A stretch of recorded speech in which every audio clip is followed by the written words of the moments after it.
Barbara is an amazing entrepreneur who has founded 2 healthcare companies right here in Santa Barbara, and I am in awe with her accomplishments.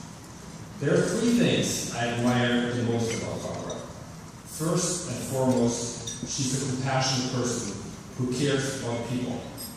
Second, she's a visionary entrepreneur who can turn her vision into reality. And third, she bootstrapped her startups into successful companies. Let's start with her compassion. Barbara became a nurse to care for people. Barbara's first startup served the needs of AIDS patients at a time they needed it the most. Because early on in the AIDS epidemic, the traditional doctors and hospitals did not want these patients in their clinics. Barbara started a business to take care of these patients, pioneering drug management and new care models. In all of her professional endeavors, even technology, she has taken care of people ever since. The second thing, being a visionary entrepreneur started very early in her career. As a young nurse, she noticed that infection rates at the local hospital were too high, and after looking into the data, dared to tell the surgeon and administration that hand washing procedures were not good enough. She nearly lost her job, but ultimately succeeded in improving the situation. This is the hallmark of a visionary entrepreneur. That same desire to improve the quality of healthcare led Barbara to found her second startup, Strategic Healthcare Programs, in 1996. Barbara's company analyzes patients' data and helps healthcare organizations improve their services, reduce hospitalizations, and avoid complications in real time. Being a visionary entrepreneur, Barbara saw how to leverage the power of data analytics and the internet. She created a leading big data software as a service company long before these terms became buzzwords. Big data, software as a service. Most amazingly, she pulled this off while bootstrapping her startups. It's hard to believe, but Strategic Healthcare Programs now serves the majority of the company's market space and is now branching into other sectors of healthcare. Not only is Barbara an inspiring entrepreneur and on the board of many national healthcare organizations, but she's also a 9-time U.S. ball dance champion. Dancing keeps her fit and keeps her out of the hospital, unless her partner drops her. Barbara, you are a fantastic and inspiring entrepreneur, and I want to congratulate you on winning the 2013 Entrepreneur of the Year Award. I'm honored to give you this award, but be careful. This trophy here is really heavy, and if you drop it on your foot, you will end up in the hospital.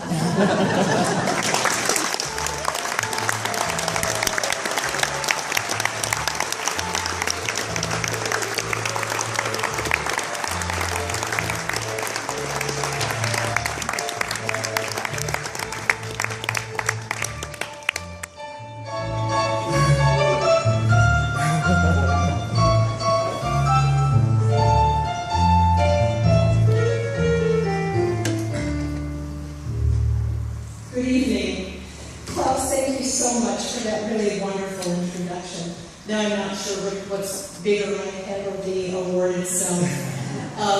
So I was told that I have 4 minutes to speak about entrepreneurship and the factors that led to my company's success. I'm quite sure that I've never in my entire life spoken about anything in under 4 minutes. If you know me, you know I'm serious. But I'll certainly give it a shot.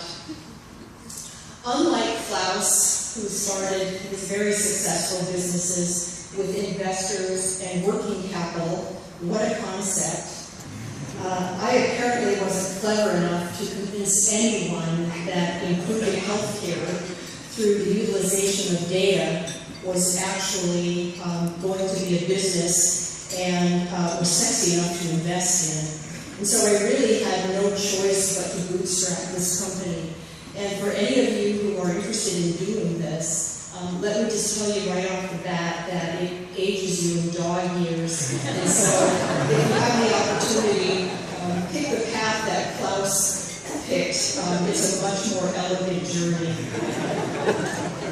So a little bit about our company, the things that I think really make the story interesting. We began in 1996. And we were 40th in the market at the time. We had no market share, no mind share. And here we are about 15 years later, and we are actually the last man or woman standing in our market space. The things in particular that led to our success are many, but knowing that you only have 4 minutes to talk about them, a few floated to the top. The first thing that I will say is, at least for me personally, I wasn't driven so much by a need to succeed as I was by a dogged determination not to fail under any circumstances. I think what else was very different for us was that we really, really understood our marketplace and our customers.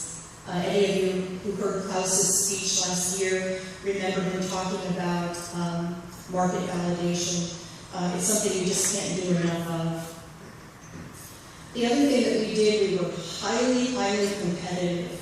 And I would say to the point where we were hyper-vigilant about the activities of our competition. And what added to our success was the ability to take that information and be nimble enough to leapfrog their endeavors. And as I mentioned, we went from 40th in our space to #1, and are pretty much the last man or woman standing. What else made a huge difference for us, honestly, was we had a killer salesman. No matter what product you build, no matter how great it is, it's always hard to sell. Next, we provided off-the-charts customer service, and we developed very deep relationships with our clients. I think in the evolution of everyone's business at one point or another, you're going to get in trouble. And if you have developed really great relationships with your clients, it's very heartening to find out that they will stick with you while you fix it. Last but not least, hiring really smart people who have great work ethics and are motivated, and always trying to find people to hire who are smarter than you are. And I suppose that for someone like Klaus, that's pretty much an impossibility to hire people who are smarter than he is. But for me, really easy. I'm happy to say that our Chief Technology Officer and many of our software developers are graduates of the UCSB Computer Science Department, holding master's degrees. And one of them even had Klaus for a professor, and apparently he's really, really tough. Team SHP, all of you are up here with me, and I wouldn't be up here if it weren't for you. And this provides me with a really good segue to talk about this scholarship fund. I think if you talk to any of the technology business owners in this community, every single one of us will tell you that our #1 challenge is to find qualified technology staff. And our business is certainly no exception. I find it so interesting that here our country is working so hard to put people back to work, and yet we're cutting funding to education. And I don't know about you, but I have plenty of jobs open. I just don't have qualified people to fill those seats. So I can't think of a better endeavor to support than the South Coast Business and Technology Award. And one thing I wanted to say about hiring people who are smarter than you are, my technology group pretty much on a daily basis tells me that I really nailed that. So thank you so much for this recognition.